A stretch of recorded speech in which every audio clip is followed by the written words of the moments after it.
ಆತ್ಮೀಯ H16 news ಅರ್ಥಾತ್ ಹೇ ಸೀತಾರಾಮ್ ವೀಕ್ಷಕರೇ, ನಾನು ನಿಮ್ಮವ MI ಅಥವಾ ಮಲ್ಲಪ್ಪ ಜೋತಾರ. ಆದ್ಮೇಲೆ ಕಾಶ್ಮೀರದಲ್ಲಿ ಈ ಸಲ ಒಂದು ಬದಲಾವಣೆ ಕಾಣ್ತಾ ಇದೆ. ನೋಡ್ತಾ ಇದ್ದೀವಿ ಸೂಕ್ಷ್ಮವಾಗಿ. ಅಲ್ಲಿಯ ಜನ, ಲೋಕಲ್ ಜನ, ಕಾಶ್ಮೀರಿಗಳು ಭಾರತದ ಪರ ತಿರುಗ್ತಾ ಇದ್ದಾರೆ. ಇದು ಖಚಿತವಾದ ಸುದ್ದಿ ಇದು. ಯಾಕೆಂದರೆ ಭಾಳಷ್ಟು ಅಲ್ಲಿ ಪ್ರವಾಸಿಗರು ಈ ಮಾತನ್ನು ಹೇಳಿದ್ದಾರೆ ಕೂಡ. ಇಲ್ಲ, ಕಾಶ್ಮೀರಿಗಳು ನಮಗೆ ಆಶ್ರಯ ಕೊಟ್ಟರು ಅನ್ನುವಂಥ ಮಾತು. ಇಲ್ಲಿವರೆಗೆ ನಾವು ಶ್ರೀನಗರದಲ್ಲಿ ಕಾಣುವಂಥ ಸ್ಥಿತಿ ಇರಲಿಲ್ಲ. ಈ ಮೊದಲು ಸಾಕಷ್ಟು ಸಲ ಈ ದಾಳಿಗಳಾಗಿದ್ದಾವೆ ಭಯೋತ್ಪಾದಕರಿಂದ. ಆ ಸಂದರ್ಭದಲ್ಲೆಲ್ಲ ಜನ ನಮ್ಮ ವಿರೋಧವಾಗಿ ಕಲ್ಲು ತೂರಾಟ ಮಾಡೋದು ನಾವು ನೋಡಿದ್ದೀವಿ. ಇದನ್ನು ಈಗಾಗಲೇ ಕಾಶ್ಮೀರಿಗಳು ನಮ್ಮ ಜೊತೆಗೆ ಇರಲಿಲ್ಲ. ಧರ್ಮದ ನೆಲೆಗಟ್ಟಿನಲ್ಲ ಪಾಕಿಸ್ತಾನಗಳು ಸ್ವಲ್ಪ ಒಲವು ಹೆಚ್ಚುತ್ತವ್ರು. ಅದು ಈ ಸಲ ಹಾಗೆ ಆಗ್ತಾ ಇಲ್ಲ ಅನ್ನೋದು ಭಾಳ ಸೂಕ್ಷ್ಮವಾಗಿ ಅಬ್ಸರ್ವ್ ಮಾಡಿದಾಗ ಗೊತ್ತಾಗ್ತದೆ. ಯಾಕಂತಂದ್ರೆ ಕಾಶ್ಮೀರಿಗಳಿಗೆ ಇವತ್ತು ಯಾರಿಂದ ಏನು ಎತ್ತ ಅನ್ನೋದು ಗೊತ್ತಾಗಲಿಕ್ಕೆ. ಅದ್ರ ಜೊತೆಗೆ ಪಾಕಿಸ್ತಾನ ಒಂದು ದಿವಾಳಿ ಆಗುತ್ತಿರೋದು ದೇಶ ಅನ್ನೋದು ಅವ್ರಿಗೆ ಮನವರಿಕೆ ಆಗಿದೆ. ಮತ್ತು ಮೂಲತಃ ನಾವು ಇವತ್ತು ಯಾವುದೇ ಧರ್ಮವನ್ನು ಸ್ವೀಕಾರ ಮಾಡಿರ್ಬೋದು, ಆದರೆ ಒಳಗಿನ ತಂತುಗಳು ನಿಧಾನಕ್ಕೆ ಭಾರತದ ಕಡೆ ಹೊರ ತೋರಿಸುವುದನ್ನು ಗಮನಿಸಿದಾಗ ಇವತ್ತು ಸರ್ಕಾರ ಆದರೂ ಸಹಿತ ಭಾಳ ಎಚ್ಚರಿಕೆಯಿಂದ ಕೆಲವೊಂದಿಷ್ಟು ಹೆಜ್ಜೆ ಇಡಬೇಕಾಗಿದೆ. ಒಂದಿಷ್ಟು ಜನರ ಅಭಿಪ್ರಾಯ, ಜೊತೆಗೆ ತಜ್ಞರ ಅಭಿಪ್ರಾಯ, ಜೊತೆಗೆ ಭಾಳಷ್ಟು ಜನರ ಅಭಿಪ್ರಾಯ ಆಗಿದೆ. ಈವನ್ ಪಾಕಿಸ್ತಾನದಲ್ಲೂ ಸಹಿತ ಭಾರತದ ಪರ ಇದ್ದಂಥ ಸಾಕಷ್ಟು ಜನ ಇದ್ದಾರೆ ಅನ್ನೋದು ನಾವು ಮರಿ ಕೂಡುದು. ಅದನ್ನೆಲ್ಲ ನೆನ್ಪಿಟ್ಟು ನಾವು ಇವತ್ತು ಏನಾದರೂ ದಾಳಿ ಮಾಡಲಿಕ್ಕೆ ಯಾರೂ ಬೇಡ ಅಂತ ಇಲ್ಲ. ಯುದ್ಧದ ವಿಷಯದಲ್ಲಿ ಇವತ್ತು ಕಾಶ್ಮೀರಿಗಳ ಸಹಿತ ಹೇಳ್ತಾ ಇದ್ದಾರೆ, ನಮ್ಮ ಆಗಿ ಹೋಗಿಬಿಡಲಿ ಅವ್ರದ್ದು, ಒಮ್ಮೆ ಗಿಲ್ಗಿಡ್ತನ ಹೋಗಿಬಿಡಲಿಲ್ಲ, ಅವ್ರ ತನಕ ಹೋಗಿಬಿಡಲಿ ಅನ್ನುವಂಥ ಮಾತನ್ನು ಅಲ್ಲಿ ಸ್ವತಃ ಪಾಕಿಸ್ತಾನದಲ್ಲಿಯ ಜನ ಸಹಿತ ವ್ಯಂಗ್ಯವಾಗಿ ಟೀಕೆ ಮಾಡೋ ಜೊತೆಗೆ ನಾವೆಲ್ಲ ಇನ್ನು ಭಾರತಕ್ಕೆ ಹೋಗ್ತೀವಪ್ಪ ಈ ಭಾಗದವರು. ಯಾಕೆ ಯುದ್ಧ ಆಯ್ತು ಅಂದರೆ ಮೇನ್ ಗುರಿ ಯಾವುದಪ್ಪ ಅಂದ್ರೆ ಅಕ್ಯುಪೈಡ್ ಪಾಕಿಸ್ತಾನ. ಹೀಗಾಗಿ ಅಲ್ಲೂ ಗಾಬರಿ ಆಗಿದೆ, ಜೊತೆಗೆ ಖುಷಿನೂ ಅದ, ಆ ದೇಶದ ಆರಾಮಾಗಿರುತ್ತಪ್ಪ ಪ್ರಜಾಪ್ರಭುತ್ವದ ಅನ್ನುವಂಥ ಮಾತನ್ನು. ಜೊತೆಗೆ ಅಲ್ಲಿ ಜನ ನಮಗಿಂತ ಒಳ್ಳೆಯವರು ಇದ್ದಾರಪ್ಪ ಅನ್ನುವಂಥ ಮಾತುಗಳು ಬೆಳೀತಾ ಇದ್ದಾವೆ. ಅದೇನೂ ಇರಲಿ, ಕಾಶ್ಮೀರದಲ್ಲಿಯ ಮಾತುಗಳು, ಅಲ್ಲಿಯ ಜನಸಾಮಾನ್ಯರ ಮಾತುಗಳು, ಕಾಶ್ಮೀರಿಗಳ ಮಾತುಗಳು ಗೊತ್ತಿರಬೇಕು. ಇದನ್ನು ಸ್ವತಃ ನಮ್ಮ ಫಾರೂಕ್ ಅಬ್ದುಲ್ಲಾ ಅವರ ಮಗ ಉಮರ್ ಅಬ್ದುಲ್ಲಾ ಮುಖ್ಯಮಂತ್ರಿ ಈ ನಮ್ಮ ನ್ಯಾಷನಲ್ ಕಾನ್ಫರೆನ್ಸ್ ಇದ್ದು ಇವರು ಇವತ್ತು ಸ್ವತಃ ಆ ಕ್ಯಾಬಿನೆಟ್ನಲ್ಲಿ ಅಂದ್ರೆ ವಿಧಾನಸಭೆಯಲ್ಲಿ ಸ್ಪಷ್ಟವಾಗಿ ಹೇಳ್ತಾ ಇದ್ದಾರೆ, ಹಿಂದಿನ ಗತಿ ಇಲ್ಲಪ್ಪ ಇವತ್ತು ಅಂತೇಳಿ. ಯಾಕಂದ್ರೆ ಉಗ್ರರ ನಡಿನ ಖಂಡಿಸಿ ಒಂದು ನಿರ್ಣಯ ತೆಗೆದುಕೊಳ್ತಾರೆ ಆ ನಮ್ಮ ವಿಧಾನಸಭೆಯಲ್ಲಿ. ಏನಂತೇಳಿ ಕಾಶ್ಮೀರದ ಜನರು ದುಃಖವನ್ನು ಸ್ವಯಂ ಪ್ರೇರಿತವಾಗಿ ವ್ಯಕ್ತಪಡಿಸಿರುವುದು ಭಯೋತ್ಪಾದನೆ ಅಂತ್ಯದ ಆರಂಭ ಎಂದು ಸೂಚಿಸುತ್ತದೆ. ಇವತ್ತು ಸ್ವತಃ ದುಃಖ ಸೂಚಿಸಿಕೊಳ್ಳಿಕ್ಕೆ ಹೇಳ್ತಾ ಇದ್ದಾರೆ ಜನ. ಹೌದು, ಆಗಬಾರ್ದಾಯಿತು, ಪಾಪ ಮುಗ್ಧರಿದ್ರು ಜನ, ಅವ್ರನ್ನ ಹೊಡೆದಿರು, ತಪ್ಪು ಮಾಡಿದವರು, ಧರ್ಮದ ಆಧಾರ ಹೊಡೆದು ತಪ್ಪು ಅನ್ನುವಂಗೆ ಮಾತಾಡ್ತಿದ್ದಾರೆ. ಅಷ್ಟಲ್ಲ, ಪ್ರಥಮ ಬಾರಿಗೆ ಅಲ್ಲಿಯ ಶ್ರೀನಗರ ಜಾಮಿಯಾ ಮಸೀದಿಯಲ್ಲಿ ಈ ಒಂದು ನೋವನ್ನು ಹೊರಹಾಕುವಂತಹ ಮತ್ತು ಇತರೆ ಮಸೀದಿಗಳಲ್ಲೇ ಬೆಳಗಿನ ಪ್ರಾರ್ಥನೆ ಮಾಡಿ ಇವರು ಆತ್ಮಕ್ಕೆ ಶಾಂತಿ ಸಿಗಲಪ್ಪ ಅನ್ನುವಂಥ ಮಾತನ್ನು ಮಾತಾಡಿದ್ದು. ಇದು ಸಣ್ಣ ಡೆವಲಪ್ಮೆಂಟ್ ಅಲ್ಲ. ಯಾಕಪ್ಪ ಅಂದರೆ ಮೂಲತಃ ಭಾರತೀಯರನ್ನ ವಿರೋಧಿಗಳು, ನಮ್ಮ ಸ್ಪಷ್ಟ ವಿರೋಧಿಗಳು, ಇವರು ನಮ್ಮಲ್ಲಿ ಬೇಕಾಗಿಲ್ಲ. ಅವರು ಬೇಡಿಕೆ ಮೂಲತಃ ಸ್ವತಂತ್ರ ಕಾಶ್ಮೀರ, ಅದು ಆಗೋದಿಲ್ಲ ಅಂದಾಗ ಅಟ್ಲೀಸ್ಟ್ ಪಾಕಿಸ್ತಾನ ನಮ್ಮ ಜನ ಇದ್ದಾರೆ, ನಮ್ಮ ಮುಸ್ಲಿಂ ಜನ ಇದ್ದಾರೆ ತೋಬಕೊಳ್ಳೋದು ವಿಷಯದಿಂದಾಗಿ ಕಳೆದ 70 ವರ್ಷಗಳಿಂದ ಅಲ್ಲಿ ತಿಕ್ಕಾಟ ಆಗ್ತಾ ಬಂದು ಕೊನೆಗೆ ಇವತ್ತು ಜನ, ಈ ಹೊಸ ಜನ, ಇವತ್ತಿನ ಜನ ಪರಿವರ್ತನೆ ಆಗ್ತಾ ಇದ್ದಾರೆ ಏನು ಅಂತೇಳಿ ಭಾರತ ನಮಗೆ ಬೇಕಂತ. ಯಾಕಂದರೆ ಈಗಾಗಲೇ ಪ್ರತಿ ವರ್ಷವೂ ಅಲ್ಲೇ ನಮ್ಮ ಪ್ರವಾಸಿಗರು ಹೋಗಿ ಅಲ್ಲಿಯ ಎಲ್ಲ ಸುಂದರ ಸ್ಥಾನಗಳನ್ನು ನೋಡೋ ಜೊತೆಗೆ ಅವರ ಆರ್ಥಿಕ ಅಭಿವೃದ್ಧಿ ಸಹಿತ ಆಗ್ತಾಯಿದೆ ಮತ್ತು ಪ್ರಿಫರೆನ್ಸು ಕೊಡ್ತಾ ಇದ್ದಾವೆ ಗೌರ್ಮೆಂಟ್ ಅನ್ನೋದು. ಜೊತೆಗೆ ಈಗ ಈ ಪ್ರವಾಸೋದ್ಯಮದಿಂದ ಅವರಿಗೆ ಸ್ವತಃ ಗಳಿಗೆ ಹೆಚ್ಚಾಗಿದ್ದರಿಂದಾಗಿ ಹೌದಪ್ಪ ನಾವು ಭಾರತ ಜೊತೆಗೆ ಸಂಬಂಧ ಕೆಡಿಸೋದ್ರಲ್ಲಿ ಏನೂ ಇಲ್ಲ, ಅವ್ರು ಅಂಥವ್ರು ಅಲ್ಲ ಅನ್ನುವಂಥ ಮಾತು ಇವತ್ತು ಕ್ಲಿಯರ್ ಆಗಿದ್ದರಿಂದಾಗಿ ಇವತ್ತು ಜನ ಎಲ್ಲ ಪ್ರಾರ್ಥನೆ ಮಾಡ್ತಾ ಇದ್ದಾರೆ, ಇದು ಆಗಬಾರ್ದಾಗಿತ್ತು ನಮ್ಗೆ ಅಂತೇಳಿ. ಅಷ್ಟಲ್ಲ, ಗೋಧಿ ಮೀಡಿಯಾದ ವಿರುದ್ಧ ನೀವು ಅಪಪ್ರಚಾರ ಮಾಡಬೇಡ್ರಿ ಅಂತೇಳಿ ವಿರೋಧ ವ್ಯಕ್ತಪಡಿಸ್ತಾರೆ. ನೋಡಿ, ನಾವು ದುಃಖ ವ್ಯಕ್ತಪಡಿಸ್ತಾ ಇದ್ದೀವಿ ಅಂತೇಳಿ. ಅಷ್ಟೇ ಆಗಿ ಇಡೀ ದೇಶದ ತುಂಬ ಎಲ್ಲ ಮುಸಲ್ಮಾನರು ಒಂದಾಗ್ತಾ ಇದ್ದಾರೆ, ಒಂದಾಗೆ ಸಪೋರ್ಟ್ ಮಾಡ್ತಾ ಇದ್ದಾರೆ. ಕಾಂಗ್ರೆಸ್ ಕೂಡ ಇದು ಸಪೋರ್ಟ್ ಮಾಡ್ತದೆ, ಯುದ್ಧ ಆಗಿ ಹೋಗ್ರಿ, ಏನಾಗ್ತದೆ ತೊಗೊಂಡು ಡಿಸಿಷನು, ನಾವು ನಿಮಗೆ ವಿರೋಧ ಮಾಡೋದಿಲ್ಲ ಅನ್ನೋಂಥ. ಕಾಂಗ್ರೆಸ್ ಬಿಡ್ರಿ, ಒಂದು ರಾಜಕೀಯ ಇರ್ಬೋದು, ಅದು ಇಲ್ಲಂತಲ್ಲ. ಆದರೆ ಕಾಶ್ಮೀರಿ ಲೋಕಲ್ ಜನ ಈ ರೀತಿಯಾಗಿ ನಮ್ಮ ಈ ಒಂದು ಅಲ್ಲಿ ಪ್ರವಾಸಿಗರಿಗೆ, ಅದರಲ್ಲೂ ಹಿಂದೂ ಪ್ರವಾಸಿಗರಿಗೆ ಪ್ರೀತಿ ವಿಶ್ವಾಸ ತೋರಿಸಿದ್ದು ಮಾತ್ರ ಇದು ಅತ್ಯಂತ ಗಮನಾರ್ಹ. ಅಷ್ಟಲ್ಲ, ಕಾಶ್ಮೀರ ನಮ್ಮಲ್ಲಿ ಉಳಿಯೋದಕ್ಕೆ ತಯಾರಿ ನಡೆಸಿದ. ಇದನ್ನು ನಾವು ಸದುಪಯೋಗ ಮಾಡ್ಕೋಬೇಕಾಗಿದ್ದು ಮೋದಿಯವರ ಕರ್ತವ್ಯವೂ ಹೌದು, ಜೊತೆಗೆ BJP ಕರ್ತವ್ಯ ಹೌದು, ಜೊತೆಗೆ ಗಿಲ್ಗಿಟ್ ಹೇಳಿ ನಿಮಗೆ ಪಾಕಿಸ್ತಾನ ಅಕ್ಯುಪೈಡ್ ಇದು ಈ ನೆಲ ಅದಲ್ಲ, ಅದನ್ನ ಗೆದ್ದು ನಮ್ಮೊಳಗೆ ತೊಗೊಳ್ಳೋಂಥದ್ದು, ಲಾವ್ರನ್ನ ಸಹಿತ ನಮ್ಮೊಳಗೆ ತೊಗೊಳ್ಳೋಂಥ ಕೆಲಸ ಆಗಲೇಬೇಕಂತಂದರೆ ಆ ಜನ ಒಪ್ಕೊಳ್ತಾ ಇದ್ದಾರೆ ಅನ್ನೋದು ಭಾಳ ಗಮನಾರ್ಹ.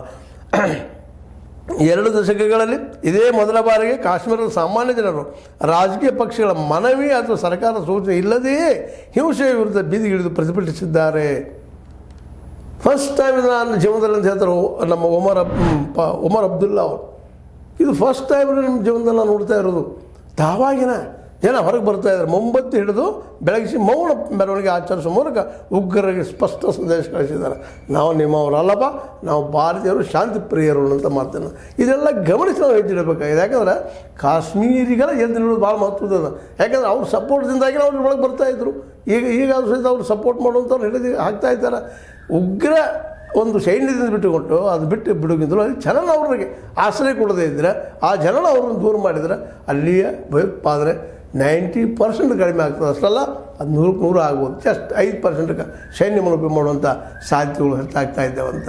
ಅಂದರೆ ಇದರ ಅರ್ಥ ಕಾಶ್ಮೀರಿಗಳಿಗೆ ಇವತ್ತು ಭಾರತದಿಂದ ತಮ್ಮನ್ನು ತಾವು ಗುರುತಿಸ್ಕೊಳ್ಳೋದು ಮತ್ತು ತಮ್ಮ ಪ್ರವಾಸೋದ್ಯಮದ ಬಗ್ಗೆ ಕಾಳಜಿ ವಹಿಸ್ತಾ ಇರೋದು ಇದೊಂದು ಒಳ್ಳೆಯ ಬೆಳವಣಿಗೆ.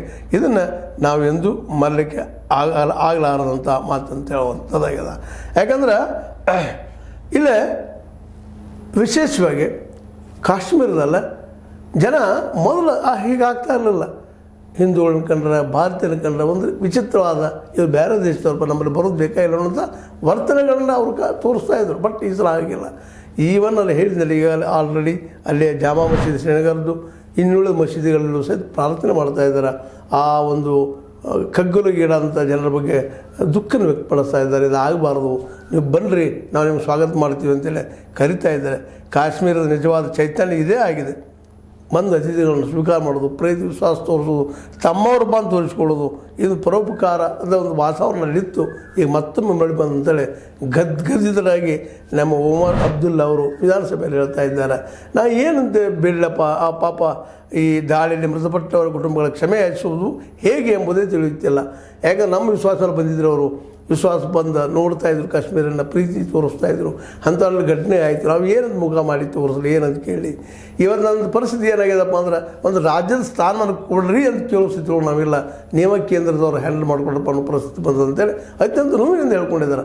ಒಟ್ಟಾರೆಯಾಗಿ ಈ ಎಲ್ಲ ಡೆವಲಪ್ಮೆಂಟ್ ನೋಡಿದಾಗ ಇವತ್ತು ಕಾಶ್ಮೀರ ಮರಳಿ ಶಾಂತಿ ಅಂತ ಬರೋದು ಅಷ್ಟೇ ಅಲ್ಲ, ಭಾರತ ನಮಗೆ ಬೇಕಪ್ಪ ಅನ್ನುವಂಥ ವಾತಾವರಣ ನಿರ್ಮಾಣ ಆಗ್ತಾ ಇರೋದನ್ನು ಗಮನಿಸಿದರೆ ನಿಶ್ಚಿತವಾಗಿಯೂ ಇದೊಂದು ಒಳ್ಳೆಯ ಶುಭ ಸೂಚನೆ.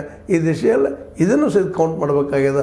ಅಷ್ಟೇ ಅಲ್ಲ, ಭಾರತದಲ್ಲಿರುತ್ತಿರುವಂಥ ಈ ಒಂದು ಮುಸಲ್ಮಾನರು, ಅದ್ರಲ್ಲಿ ಮುಖ್ಯವಾಗಿ ನಿಮಗೆ ಗೊತ್ತದ ಓವೈಸಿ, ಅಸಾವುದ್ದೀನ್ ಓವೈಸಿ ಅಂತ ಪೂರ್ತಿಯಾಗಿ ಮುಸ್ಲಿಂ ಪರದಂಥ ವ್ಯಕ್ತಿ. ಆ ವ್ಯಕ್ತಿಯವರು ಸಹಿತ ಇವತ್ತು ನಮ್ಮ ಏನಪ್ಪ ಅಂತಂದ್ರೆ ಈ ಹೇಳಿಕೆ ಬಂತು ಯಾರಿಂದ, ಬುಟ್ಟು ಅವರಿಂದ.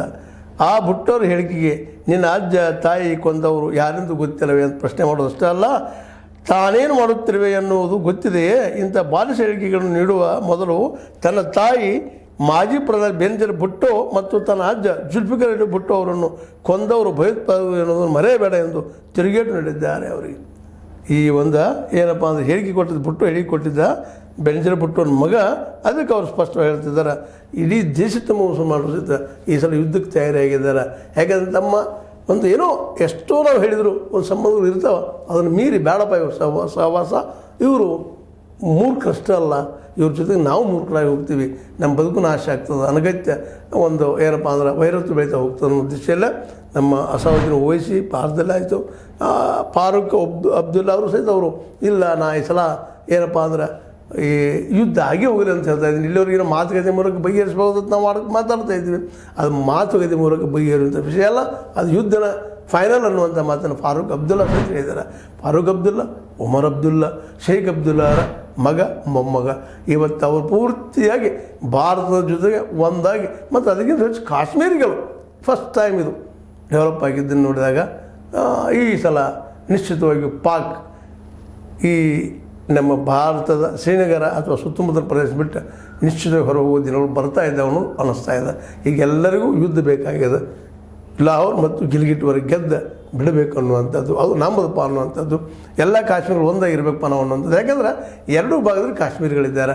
ಈಗ ಹರಿದು ಹಂಚಿದಂಗೆ ಆಗಿದೆ ಕಾಶ್ಮೀರಿಗಳನ್ನು. ಯಾಕಂದ್ರೆ ಇಲ್ಲಿಯ ತಾತ ಅಥವಾ ಅಪ್ಪ, ಹಿಂದಿನ ಪೂರ್ವಜರು ಎಲ್ಲ ಒಂದಕ್ಕೊಂದು ಅಲ್ಲೇ ಬರೆದು ಹೋಗಿದ್ದಂಥ ಒಂದು ಪ್ರದೇಶ ಅದು. ಆ ಪ್ರದೇಶ ಇಬ್ಬಾಗ ಆಗಿದ್ದರಿಂದಾಗಿ ಎರಡೂ ಒಂದಾಗಲಿ, ಅದು ಒಂದು ಮಾಡೋದು ಶಕ್ತಿ ಭಾರತಕ್ಕೆ ಅನ್ನೋಂಥದ್ದನ್ನು ಒಪ್ಕೊಳ್ತಾ ಇದ್ದಾರೆ ಅಲ್ಲಿ ಲೋಕಲ್ ಕಾಶ್ಮೀರಿಗಳು.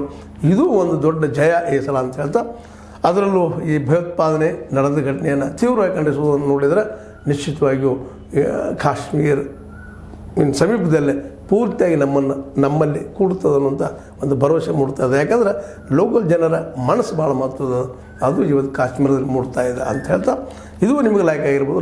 ಲೈಕ್ ಮಾಡಿ, ಶೇರ್ ಮಾಡಿ, ಕಮೆಂಟ್ ಮಾಡಿ, ಜೊತೆಗೆ ಸಬ್ಸ್ಕ್ರೈಬ್ ಆಗೋದನ್ನು ಮರಿಲಿಕ್ಕೆ ಹೋಗಬೇಡ್ರಿ. H16 ನ್ಯೂಸ್ ಅರ್ಥಾತ್ ಹೇ ಸೀತಾರಾಮ್, ಇದು ಸತ್ಯದ ಕೈಗಿನಲ್ಲಿ ವಂದನೆಗಳು.